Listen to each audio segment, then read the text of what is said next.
중요한 건 뭐냐면 앞으로 더 는다는 얘기가 더 중요합니다. 그래서 지금은 기회는 아니다라고 말씀드릴게요. 지금 사는 건 아직도 꼭지에서 내려오는 스타트 지점이라고 저는 판단해요. 그래서 그 둔촌주공으로 인해서 그쪽 강동구는 물론이고 송파구까지 전이가 될 것이고 그 송파구도 하락을 받을 거고 그럼 또 강남구도 하락을 받겠죠.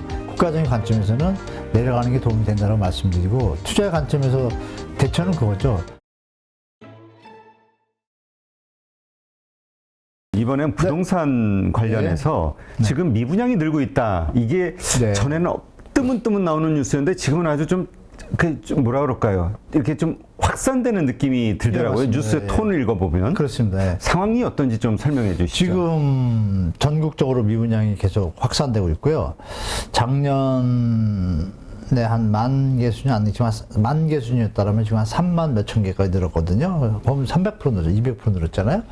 중요한 건 뭐냐면 앞으로 더 는다는 얘기가 더 중요합니다. 그래서 여러분 기억하시지만 조정 대상 지역 풀었잖아요. 그게 왜 풀었냐면 그거 안 풀면 미분양이 난리가 나는 상황이 된 거예요, 지금. 그러니까 풀었어요. 풀어야 이제 가시화가 붙어서 미분양이 줄 텐데, 그럼에도 불구하고 뭐, 입지 중에 좋은 입지. 서울은 그나마 이제 희소성이 있으니까 버티고 있는데도 미분양 났잖아요. 지금 뭐 저쪽 두 군데서 났고, 100, 200세대짜리도 다 났고, 또 미분양 비슷한 거죠. 송파 더 플래티넘이라고 다 가구수는 적어요. 한 150가구 가는데 그 분양하고 입주 시점인데 입주를 안 해요, 사람들이. 다 투자를 한 거예요. 그래서 지금 마이너스 P예요. 아, 그래요? 네네. 신문에 바쁘셔서 잘 모를 텐데 마이너스 P 현장마다 오랜만에 듣는데요, 마이너스 P가? 네네. 그 서울에서 또 송파구에서 그리고 구로구에서도 지금 또 그런 일이 벌어지고 있고 이게 뉴스에 많이는 안 나오잖아요. 다만 하락만 들으시는데 울산 같은 경우도 그렇게 잘 나가다가 작년 올봄부터 미분양 빵빵 터지고 전국적으로 이제 번지기 시작해서 제가 볼 때 여러분들 10월부터 12월 사이에 분양이 많거든요. 전국에. 아마 미분양 뉴스 이제 다음 주, 다다음 주 11월 초 되면 많이 들으실 거예요. 그래서 미분양이 된다는 얘기 뭐냐면 전통적으로 전세가가 하락하고 거래량이 줄고 미분양이 늘면 무조건 부동산은 하락이다가 일단 기본이에요. 정상적인 시장에서도 그렇게 아시면 됩니다. 네, 그렇군요. 지금 이러한 것들 이게 단지 이제 시작에 불과한 거 아니냐. 라는 생각으로 불안해하시는 분들도 있고 또 기회로 생각하시는 분들도 있단 말이에요. 워낙 시장이라는 건 이해관계가 얽히는 거니까. 네네. 어떻게 보세요? 일단 시작입니다. 제가 볼 땐. 그 시작이라는 표현을 제가 왜 드리냐면 IMF 때 우리가 3년 반 갔어요. 근데 그때는 우리가 경제 펀더멘탈이 일시적으로 무너졌지만 베이스가 국민들이 좋았기 때문에 제조업도 활성화되고 3년 반 만에 회복을 했고 그 다음에 2008년 금융위기 때는요, 7년 갔습니다. 7년 반, 정확하게. 근데 기간을 따지면 이제 내려온 지 6개월밖에 안 됐거든요. 딱 6개월 지났어요. 네. 그게 시작이죠. 앞으로 제가 볼 때 평균적으로 생각하면 약간의 뭐 이제 이렇게 내려왔다가 약간의 이렇게 반등이 있겠지만, 기술적 반등, 주식으로. 제가 볼 때 한 3년에서 4년 갈 것 같습니다. 그래서 기회라고 하시는 분들은 지금은 아니고요. 내년에 미국이 금리, 물가 잡히면 금리 인상 스톱할 거 아닙니까? 그 이후에 시장에서 6개월에서 한 1년 정도를 같이 살펴보다가 그 시점에서 판단하시면 매입 기회가 될 수 있는데 만약 시장이, 부동산 시장이 못 살아나고 더 내려가면 또 한 10에서 20% 더 빠지거든요. 그러니까 그때 좀 기다렸다 해야 되는 거고, 그러니까 이제 시작이고, 뭐 기회라고 하신 분들은 제가 볼 때는 기회가 오고 있는 거지, 지금은 기회는 아니다라고 말씀드릴게요. 지금 사는 건 아직도 꼭지에서 내려오는 스타트 지점이라고 저는 판단해요. 그래서 매수, 실거주 입장에서는 괜찮아요. 급매물 같은 거 사는 건 괜찮지만 투자자 입장에서는 아직 갭이 있기 때문에 제가 볼 때 3, 4년을 버틸 수 있다면 하겠지만 그렇지 않다면 제가 볼 때 좀 빠른 겁니다. 좀 조심하셔야 될 것 같아요. 지금 나오는 급매물들이 가격이 이제 낮잖아요, 보통.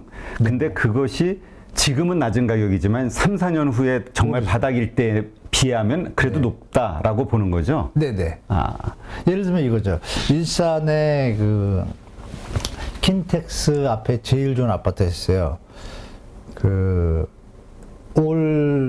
두세 달 전에 그걸 가진 분이 저랑 식사를 하면서 거기가 GTX역 바로 앞이에요. 근데 어딘지 대충 아실 거예요. 그 일산에서 제일 비싼 아파트인데 17억까지 가고 호가도 막 17억 5천 막 했어요. 근데 제가 딱 계산해 보니까 이건 무조건 10억 이하로 떨어질 것 같은 거예요. 제가 볼 때. 아, 이 얘기 들으면 안 되는데, 그분이. 제 생각에. 가능성이 있는 거예요. 근데 그 소유주 입장에서는 GTX, 지금 17억까지 됐고, GTX가 개통되면 20억 넘지 않겠냐, 그런 거예요. 그렇죠. 그래서 저는 요것만 보는 게 아니라 다 보잖아요. 뭐 경제 지표도, 부동산 지표도 다 통합하잖아요. 제가 볼 때는 택도 없는 소리거든요. 제가 볼 때. 근데 본인은 안 그런 거예요. 그분들이 들고 있는데 그게 이제 지금 2달 전인데 14억 됐거든요. 2달 만에 3억 딱 빠졌어요. 그랬더니 네 말이 맞네 그러더라고요. 그래서 그래 중요한 건 이거예요. 그래도 GTX가 뚫리면 얼마 안 남았잖아요. 2, 3년 남았잖아요. 그렇죠. 물론 삼성역까지 하려면은 6, 7년 남았지만 그러면 그때 20억 안 가겠냐? 그거 나는 나 같으면 그거 사질 않는다. 그 입장에서 생각해라. 수요자 입장에서 이렇게 얘기했어요. 그러니까 제가 볼 때는 지금 기회다라고 했는데 14억에 샀다 이거예요. 그러면 10%만 빠져도 1억 4천인데 그걸 살 때 14억 다 주고 사겠어요? 투자하는 입장에서 전세 끼고 살 거 아니에요. 그렇죠. 이런 거 같이 다 생각하셔야지. 지금 좀 빠릅니다. 제가 볼 때 좀 지나서 경매 물건들이 이제 내년 봄부터 엄청 나오거든요. 경매 물건 나오면 시장이 거기에 키 맞추기로 해요. 그때쯤에 가서 한번 보셔도 돼요. 그러면 내년 상반기니까 미국 금리 일단 스톱하고 비슷하잖아요. 스톱할 때부터 좀 쳐다보셔야지. 지금은 좀 빠릅니다. 100%. 지금 진짜 금리 인상 때문에 그 대출금, 이 변동이자를 쓰시는 분들이 상당히 많은가 봐요. 고정금리보다. 네. 그러다 보니까 지금 뭐 직장인들 같은 경우 한 달에 몇십만 원씩 이거 추가된다고 하면 엄청난 부담이잖아요. 지금 이게 상당히 크게 그 영끌 마지막에 하신 분들, 네, 2030. 네. 이분들이 큰 리스크가 돼가는 것 같은데. 예. 그래서 뭐 일각에서는 그 개념이 제일 중요할 것 같아요. 이게 과연 몇 년 뒤에 회복할 거냐는 거잖아요.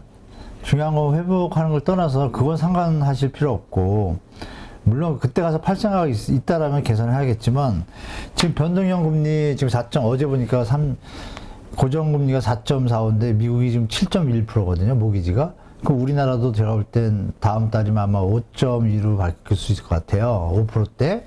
그러면 일반 변동금리는 제가 볼 때 6에서 7%거든요.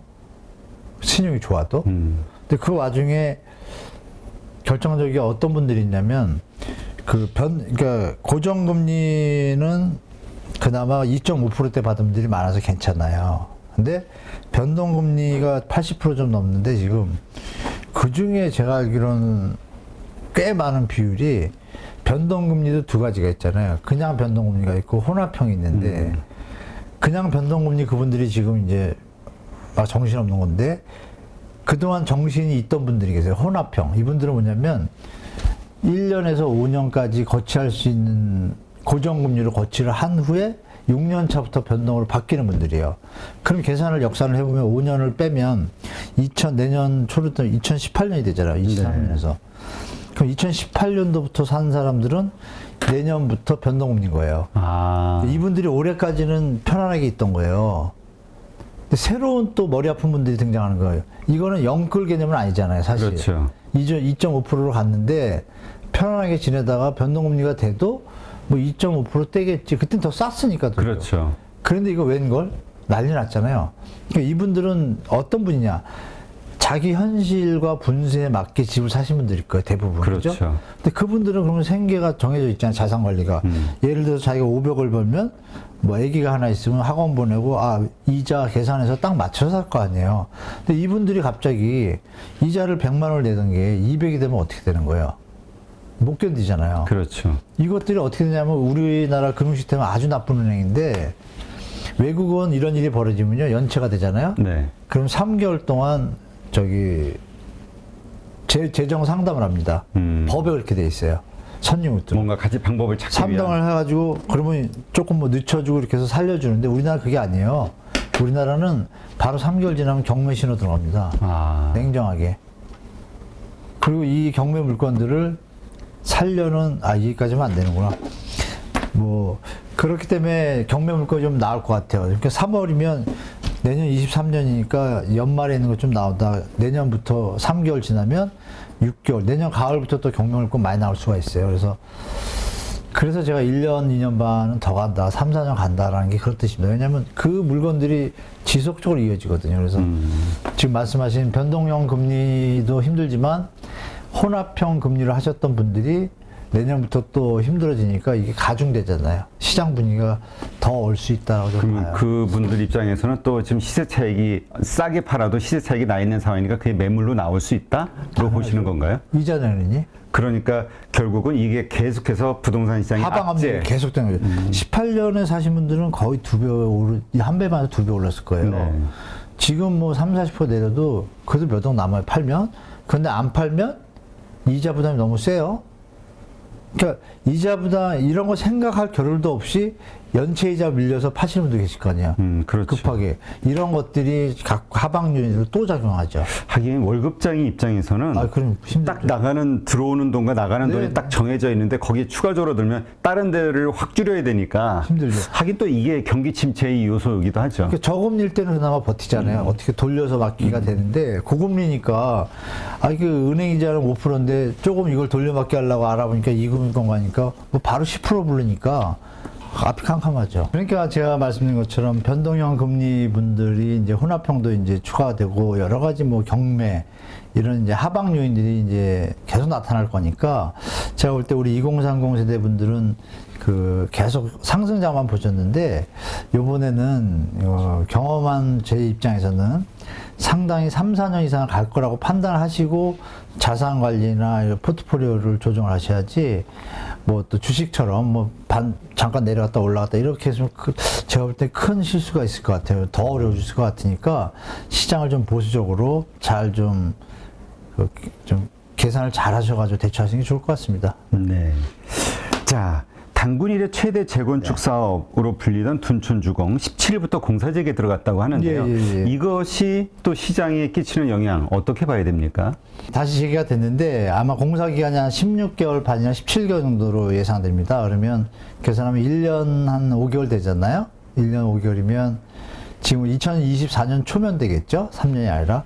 그럼 이게 비슷한 게 예전에 2008년 금융위기가 있었잖아요. 그 있을 때쯤 해가지고 송파구 잠실동 일대가 주공이 다 그 재건축을 해가지고 한 6개월 텀으로 5천 세대씩 들어왔어요. 이쪽에는 한 10,000세대. 리센처하고 엘스가 5천, 10,000세대가 들어왔는데요. 그때 그 지역의 아파트의 전세 가격이 딱 반토막이 납니다. 물량이 이제 나왔던 분들이 들어가야 되니까. 그럼 많이 빠지는군요. 순간적으로. 완전히 빠졌죠. 근데 아파트가 더 좋잖아요. 좋으니까 쭉 빨리는데 중요한 건 뭐냐면 순환 개발을 해가지고 그러면 다른 곳에서 또 재건축 하느라고 이주하는 데가 생기면 이게 맞춰지잖아요. 근데 지금 요번에는 이게 못 맞추게 됐잖아요. 그렇죠. 막 어그러지면서 타임이 좀 안 맞아요. 그러니까 이거는 순수 생각지 못한 예상의 입주 물량이 돼버린 거죠. 그러면 그때도 반토막 나고 매매 가격조차도 거의 한 30-40% 쭉 빠졌어요.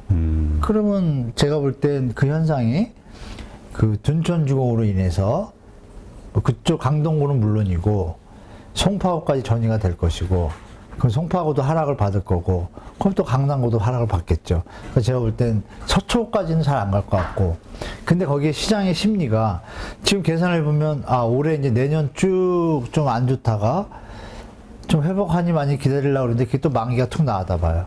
시장 어떻게 했어요?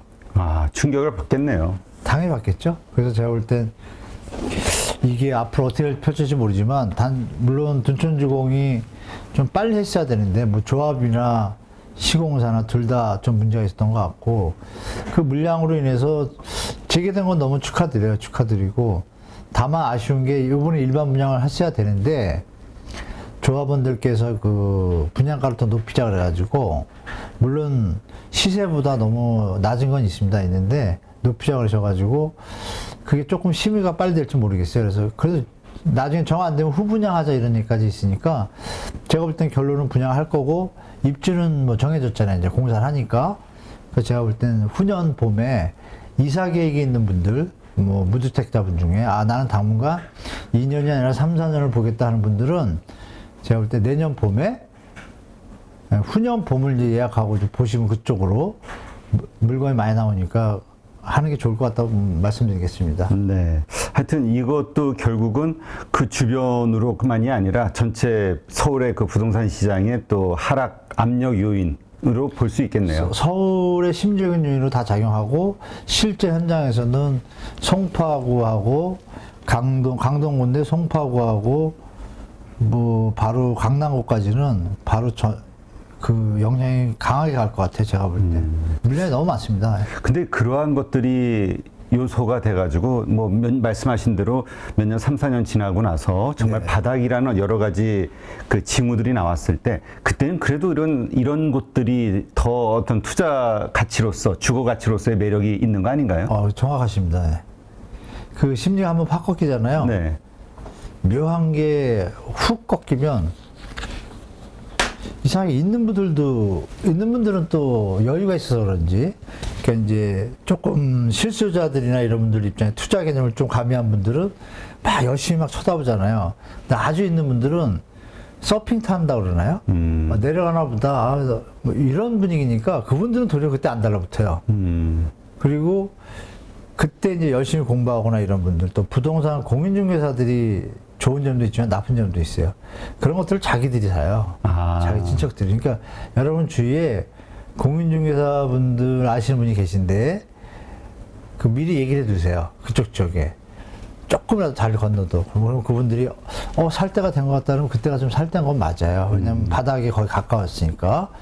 그런 걸 좀 판단하시면 투자 적기가 그 당시는 안 버틸 거야. 아마 버티고 후년 여름까지 아마 다 소화 안 될 겁니다. 전세 물량 제가 볼 때. 그러면 여름, 가을 정도 되면 바닥 치겠죠? 그 다른 변수가 없다 그러면 후년. 그때는 좀 제가 봐도 좀 투자 대상이 될 가격으로 내려와 있지 않을까라고 예측해 봅니다. 네. 이게 만약에 부동산 시장이 이렇게 하방으로 가게 됐을 때 지방에 계신 분들이 또 걱정이 많거든요. 서울이 저렇게 빠지는데 지방은 더 빠지는 거야? 라고 고민하거나 아니면 서울은 빠져도 예전에 금융위기 때도 지방은 잘 안 빠졌어. 이런 얘기 하시는 분도 있거든요. 네. 그건 조금 일리는 있습니다. 주택 구입 부담 유세라는 개념에서 일리는 있는데요. 실제로 우리가 평균의 합력이라는 게 있잖아요. 네. 지방에는 이 소득 그 편차가 양극화가 더 심한 경우도 많습니다. 그래서 근데 지방은 지금 아파트 비중을 제가 소득 분포라고 비교를 해보면요. 아파트의 최대 물량이 70%를 못 넘어요. 60% 넘으면 시장이 좀 약세더라고요. 65%까지 겨우 버티고. 왜냐면 우리가 취약계층이라는 개념 있잖아요.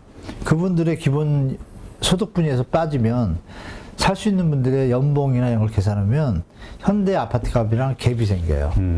그 갭만큼 조정될 수밖에 없잖아요. 그래서 지방도 지금 빠지는 거 걱정한다는 분들은 여러분 뭐 이렇게 말씀드리겠습니다. 여기 이제 주식하고 이제 투자의 개념, 경제의 개념이니까 그런데 무주택자든 유주택자든 개념에서 말씀드릴게요. 유주택자 입장에서 이미 이득을 많이 받잖아요. 네.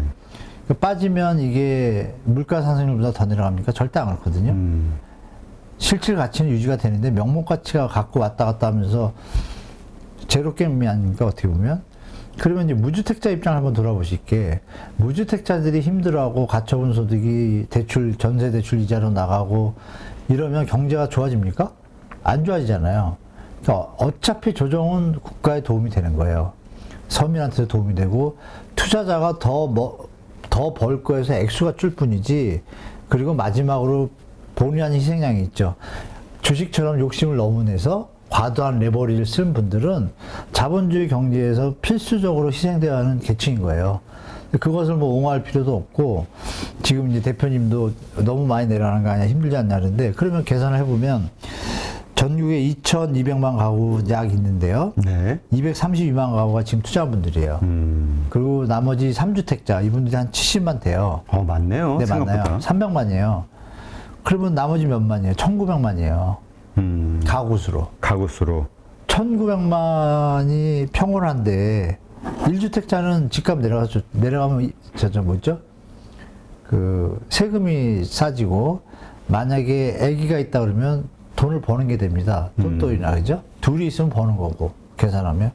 결국은 독신 가구들이나 국가에 도움이 안 됩니다. 제가 볼 때는 독신 가구가. 자꾸 인구가 줄면 누가 연금 내려, 이게 안 되잖아요, 시스템이. 그렇죠.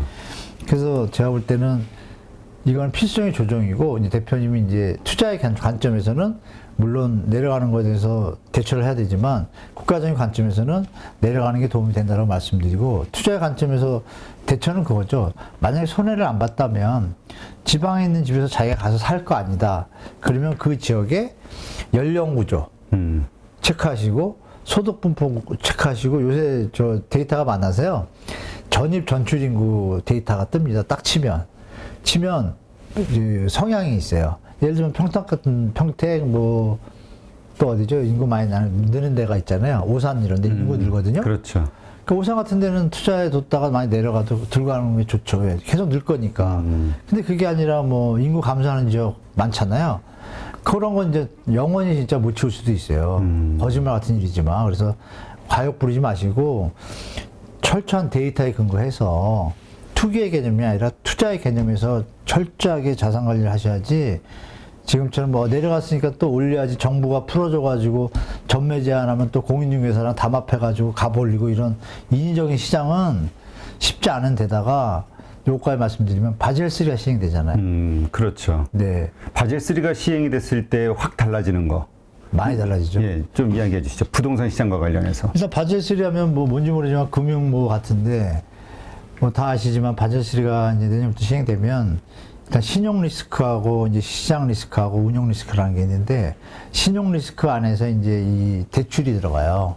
근데 대출에 대해서 가계 대출에 대해서 위험 자산 가중 비율을 높입니다. 그러니까 은행 입장에서 기업 대출을 많이 해줘야지 자본 비율을 맞출 수가 있어요. 바젤3 협약 자체가. 협약 자체가 뭐냐 이거죠. 은행이 갖고 있는 돈에서 감당할 수 있는 선에서 해라. 그럼 그렇게 하기 위해서는 일반 주거용 대출은 상환 능력이 있는 사람 선에서 해라. 이게 1번이고 기업 대출도 위험 자산 다 계산해가지고 기업에 뭐 여러 가지 지표가 있잖아요. 보고서 대출을 해줘라. 이런 게 지금 정리가 된 거예요. 국가 간에. 그 리스크의 어떤 지표들을 못 지키면 은행에 자격이 없는 거죠. 쉽게 말하면. 그렇죠. 그러면 콜금리, 조달금리에서 또 밀리니까 은행이 지키지 말라 그래도 좀 지켜야 되거든요. 그럼 그 얘기가 뭐예요? 지키지 말라 그래도 이제 대출 심사가 강화되는 거고, 지키지 말라 그래도 공격적인 대출을 안 하는 거예요. 지금 전 세계에서 지금 스위스 크레딧이라고 거기도 지금 폭파 직전인데, 그렇죠. 과다하게 대출하거나 욕심을 낸 은행들은 다 역사적으로 다 망했잖아요. 큰 은행도. 그러니까 대한민국도 그걸 알기 때문에 물론 주주들이 또 대주주들이 외국인들이지만 외국인들이 더 잘 알잖아요. 그럼 우리나라에서 막 가계대출한다 그러면 폭파되면 은행이 날아가면 자기 주식이 날아가잖아요. 그거 가만히 두겠어요, 대주주들이? 그렇죠. 그러니까 내년부터 그 얘기는 요점이 뭐냐. 내년부터 대출이 쉽게 풀리는 옛날처럼 뭐 80, 90% 이런 일은 벌어지지 않을 가능성이 높은 거죠. 그러면 예전처럼 펌핑하는 힘이 약하잖아요. 거기다가 지금 투자하신 분들이 연골 때문에 힘든 분들이 많죠. 이게 겹치면 어떻게 돼요? 아, 당분간 뭐 1, 2년 이런 얘기는 안 하는 게 합리적인 판단인 거라고 말씀드렸습니다. 알겠습니다. 하여튼 이러한 요소들 때문에 네. 지금의 미분양 사태, 그 다음에 부동산 가격의 하락은 이제 시작일 뿐이다. 저는 계산상 그렇게 됩니다. 예. 알겠습니다. 하여튼 조금 더 그 부동산 불패 신화에 대해서 믿으시는 분들은 이때 뭔가 좀 빠르게 움직일 수도 있는데 지금은 그럴 때가 아니다. 이걸 좀 이해를 해야 되겠군요. 주변 환경을. 대표님도 불패주주세요?